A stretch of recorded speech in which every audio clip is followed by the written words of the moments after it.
નમસ્કાર મારા વહાલા વિદ્યાર્થી મિત્રો, મેથ્સ એન્ડ ઇંગ્લિશ યુટ્યુબ ચેનલમાં આપ સૌનું હાર્દિક સ્વાગત છે. મારા વહાલા બાળકો, હજી સુધી તમે આપણી યુટ્યુબ ચેનલ મેથ્સ એન્ડ ઇંગ્લિશને સબસ્ક્રાઈબ ના કરી હોય તો જલ્દી સબસ્ક્રાઈબ કરો અને હા, વિડીયોને લાઈક કરવાનું ભૂલશો નહીં.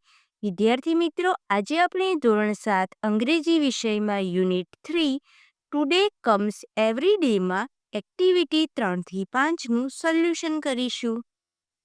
Activity 3 A read about an artist in the school.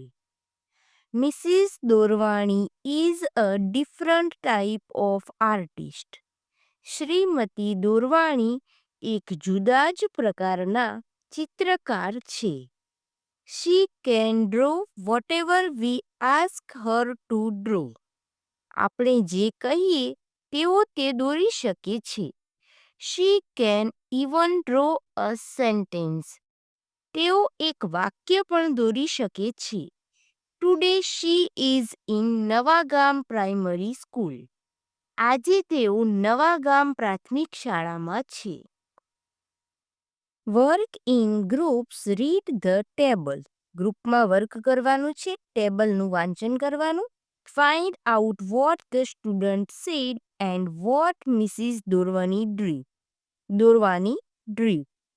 હવે વિદ્યાર્થી મિત્રો, અહીં આપણે આ પ્રવૃત્તિ સમજવા માટે ક્રિયા અને સમય વચ્ચેનો જે સંબંધ છે તે જરૂરી છે.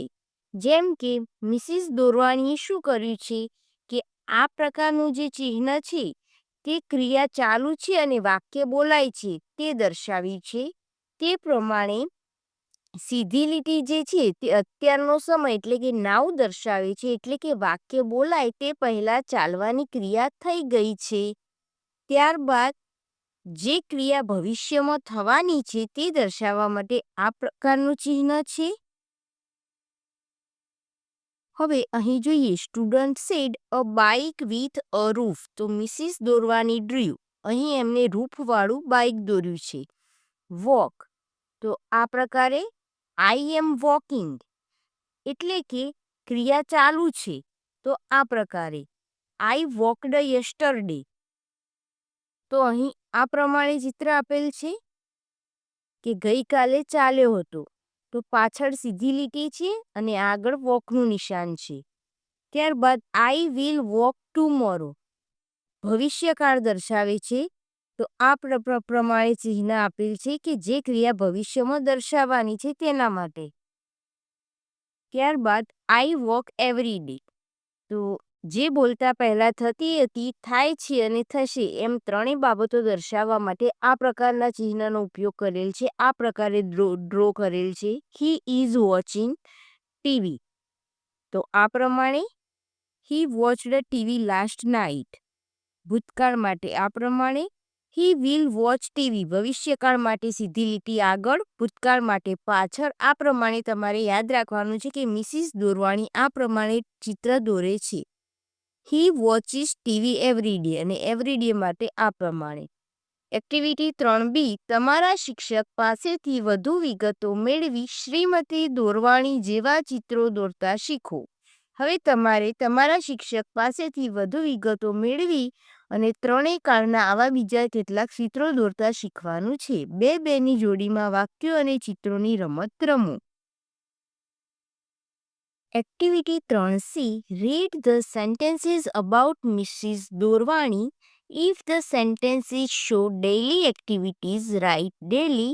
If the sentences show regular activities, write regular. And if the sentences show habitual activities, write habit. 1. She gets up early in the morning. અહીં ડેલી એક્ટિવિટીઝ હોવાથી આપણે ડેલી લખ્યું છે. 2. She often draws pictures at noon time. Habit છે, તો અહીં આપણે habit લખીશું. 3. She always draws with her left hand. આ પણ હેબિટ કહેવાય એટલે હેબિટ લખીશું.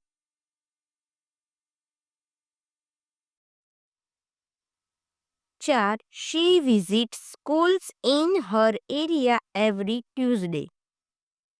regular.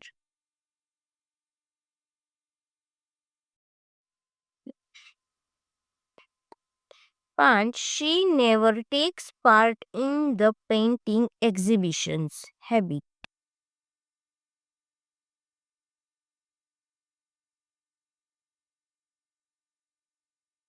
Activity 4A.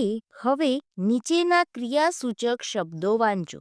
તેમાંથી જે ક્રિયા તમે દરરોજ કરતા હો તેની સામે ડી ડેલી, નિયમિત કરતા હોય તેની સામે આર રેગ્યુલર અને ટેવ રૂપે કરતા હોય તેની સામે એચ હેબિટ લખો. ટેક અ બાથ તો ડેલી આવશે. Drink milk daily. Do homework regular.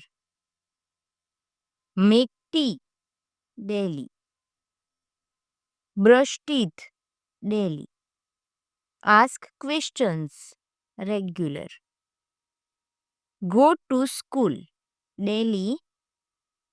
Help friends habit. Read story books habit. Wash clothes regular. Talk with friends regular. Shout in the school daily. Eat chapati daily. Sing songs habit. Play games regular. Get up early daily. Dance habit. Water the plants regular. Activity 4B. Write 10 sentences about yourself. Read them aloud to your group. અહીં example આપેલ છે. I take a bath early in the morning. I help my friends. તે પ્રમાણે આપણે જોઈએ. I get up early in the morning. I brush my teeth every day. I drink milk in the morning. I do my homework every day. I go to school in the morning. I like to read storybooks. I like to play games. I enjoy talking with my friends. I like to dance. I also like to water the plants in my garden. Activity 5A. A cuckoo lives near Cuckoo's house. Let's meet them. 1. Cuckoo likes cuckoo. There is a big neem tree near my house. મારા ઘર પાસે એક મોટું લીમડાનું ઝાડ છે. A cuckoo lives there. તેમાં એક કોયલ રહે છે. અહીં આ કુકુનો અર્થ કોયલ થાય છે. It starts singing early in the morning. તે વહેલી સવારે ગાવાનું શરૂ કરે છે. I hear it around 5 a.m. હું તેને લગભગ 5 વાગે સાંભળું છું. કોણ સાંભળે છે? તો કુકુ નામની girl. It is our alarm clock. તે અમારું અલાર્મ ક્લોક એટલે કે અલાર્મવાળું ઘડિયાળ છે. All my family members like to wake up with its voice. મારા કુટુંબના બધા જ સભ્યોને તેના અવાજ સાથે જાગવું ગમે છે. I try to take some photographs of it. હું તેના ફોટોગ્રાફ લેવાનો પ્રયત્ન કરું છું. But it hides itself behind the leaves.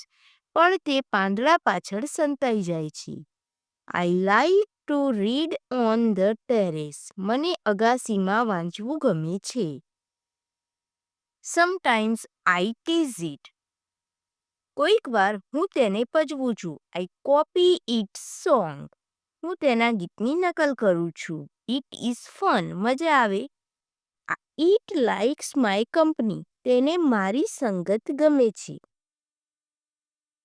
હવે આપણે 1 નંબરના પેરેગ્રાફમાં જોયું ત્યારે જે ગર્લ હતી તેને કોયલ ગમતી હતી. હવે ત્યારબાદ બીજામાં જોઈએ કુકુ લાઇક્સ કુકુ, એટલે કે કોયલને ગર્લ ગમે છે. I live on a neem tree. હું લીમડાના ઝાડ પર રહું છું. Cuckoo's house is near my neem tree. હવે આ કોયલ બોલે છે કે જે કુકુનું ઘર છે તે મારા લીમડાના ઝાડની પાસે છે. I start singing early in the morning. હું વહેલી સવારમાં ગાવાનું શરૂ કરું છું. Kuku and her parents like my voice. Kuku અને તેના માતા પિતાને મારો અવાજ ગમે છે. Kuku tries to take my photographs. Kuku મારા ફોટોગ્રાફ લેવાનો પ્રયત્ન કરે છે.